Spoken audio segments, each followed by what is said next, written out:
வணக்கம் நேர்களே.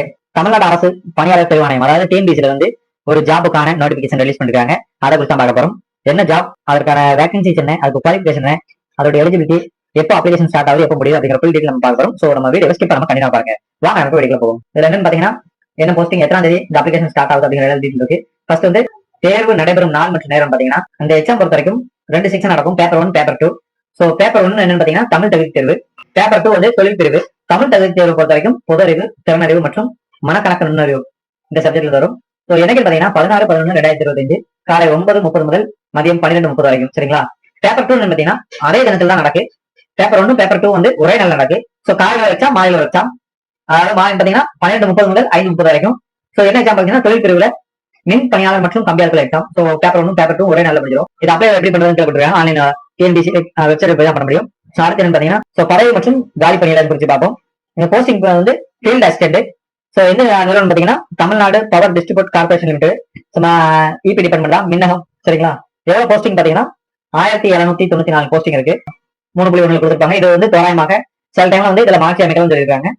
இது சேலரி என்ன பாத்தீங்கன்னா 18,800 இருந்து 59,900 வரைக்கும். சரிங்களா? இந்த காலி பணியிட எண்ணிக்கை வந்து சில நேரம் கூடலாம் குறையலாம்.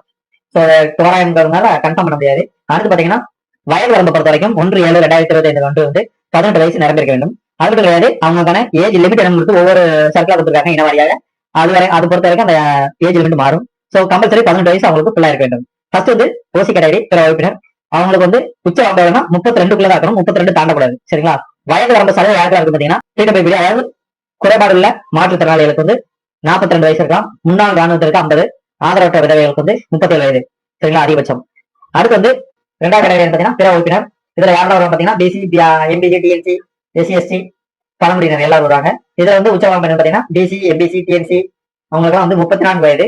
எஸ்சி, எஸ்டி, பழங்குடியினர் இவங்களுக்கு எவ்வளவு பாத்தீங்கன்னா 37 வயது. அதாவது நிறைவேறிருக்க கூடாது, அவங்க கம்ப்ளீட் ஆகக்கூடாது. 34 வயது. பிசி, எம்பிசி எல்லாம் வந்து 34 வயதுக்குள்ள இருக்க வேண்டும்.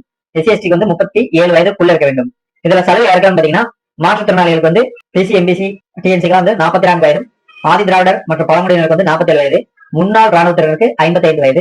ஆதரவற்ற விதவைக்கு வந்து 37 வயது கொடுத்துருக்காங்க. சரிங்களா? அடுத்ததான் கல்வி தகுதி என்ன பாத்தீங்கன்னா கள உதவியாளருக்கு வந்து தொழில் கல்வி மற்றும் பயிற்சிக்கான தேசிய குழுமத்தினால் வழங்கப்படும் பின்வரும் ஏதேனும் ஒரு தொழில் பயிற்சியில் தேசிய தொழில் பயிற்சி சான்றிதழ், அதாவது ஐடி படிக்க வேண்டும், என்சிவிடி இருக்க வேண்டும். சரிங்களா? குவாலிஃபிகேஷன். ஸோ எஜுகேஷன் குவாலிஃபிகேஷன் பொறுத்த வரைக்கும் national trade, national apprentice certificate இருக்கணும். அப்படி national council training and vocational ட்ரேடுல சர்டிஃபிகேட் வேண்டும். இது இருந்தால் அது எலிஜிபிள். அது போக இவங்க வந்து எலக்ட்ரிஷியன், ஒயர்மேன், அது எலக்ட்ரிக்கல் ட்ரேடுக்கான இந்த நேஷனல் ஐடி எல்லாமே இதோட வேலை படிப்பு படிச்சிருந்தாங்கன்னா, இதை தவிர வேற ஏதாவது படிச்சிருந்தாங்கன்னா அவங்க வந்து இதுக்கு எலிஜிபிள் இல்ல. சரிங்களா? அவருக்கு வந்து தகுதியானவர்கள் சொல்லி நிராகரிக்கப்பட்டு சொல்லிருக்காங்க. அவங்க சொன்ன கேட்டகரி தான் படிக்க வேண்டும். ஏன்னா அவங்க ஆதார சான்றிதழ் கொடுக்குறாங்க. 10ஆம் வகுப்பு மேல்நிலை கல்வி, தேசிய தொழில் சான்றிதழ், தேசிய பழங்கள் பயிற்சி சான்றிதழ், பட்டயம், பட்ட முதுகலை பட்டம் ஆதாரமா ஏற்றுக்கொள்ளப்படும் கொடுத்துருக்காங்க. சரிங்களா? அடுத்து பாத்தீங்கன்னா எக்ஸாம் பேட்டர்ன். எக்ஸாம் பேட்டர்னை பொறுத்த வரைக்கும் பிசிக்கல் டெஸ்ட் இருக்கும், அடுத்து ரிட்டன் எக்ஸாம் இருக்கும். சரிங்களா? பிசிக்கல் டெஸ்ட்டை பொறுத்த வரைக்கும் ஃபர்ஸ்ட் என்னன்னா ஒரு கவர்மெண்ட் டாக்டர்கிட்ட போயிட்டு நீங்க வந்து ஃபர்ஸ்ட் வந்து கண் பார்வைக்கான செக்அப் ஃபுல்லாவே வந்து பரிசோதித்துக் கொள்ள வேண்டும். சரிங்களா? அதுக்கு தகுதி இருக்கான்னு பதிஞ்சு பரிசோதனை செய்து கொள்ள வேண்டியிருக்காங்க. அவங்க எலிஜிபிள் டெஸ்ட் கொடுத்துருக்காங்க. அடுத்து பாத்தீங்கன்னா தேர்வுல சில கட்டுப்பாடு கொடுத்துருக்காங்க.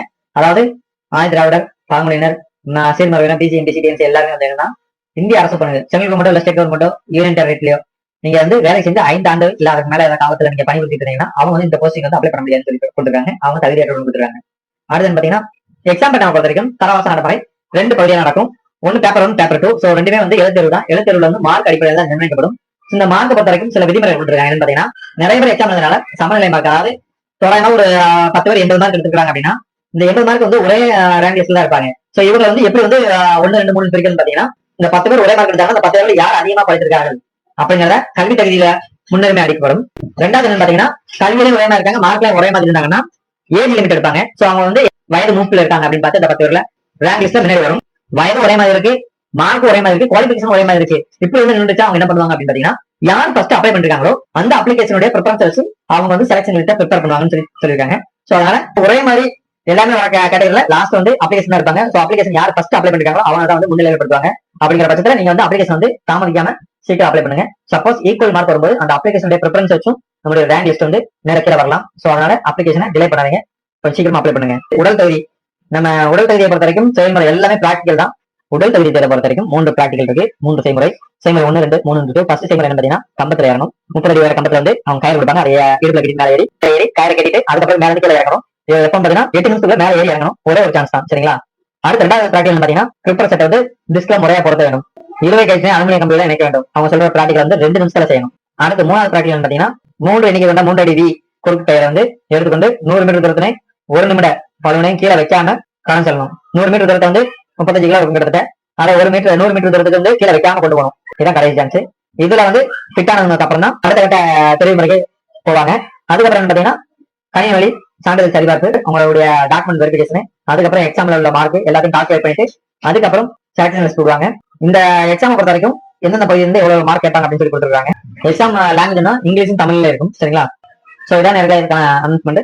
ஏதேனும் சந்தேகம் இருக்குன்னா அதுக்கான ஹெல்ப் லைன் நம்பர்லாம் கொடுத்துருக்காங்க. ஹெல்ப் டெஸ்க் மெயில் ஐடி எல்லாம் கொடுத்துருக்காங்க. ஸோ படித்து பார்த்துக்கோங்க. இல்லாம அப்ளை பண்ணுங்க. இந்த தகவல் உங்களுக்கு பயனுள்ள தகவலா இருந்துச்சுன்னா லைக் பண்ணுங்க, ஷேர் பண்ணுங்க. நம்ம சேனல் புதுசா பாக்குறவங்க சப்ஸ்கிரைப் பண்ணுங்க. இந்த வெப்சைட்டோட லிங்க் வந்து டிஸ்கிரிப்ஷன் கொடுக்குறேன். டேட்டா கிளிக் பண்ணிக்கோங்க. நன்றி, வணக்கம்.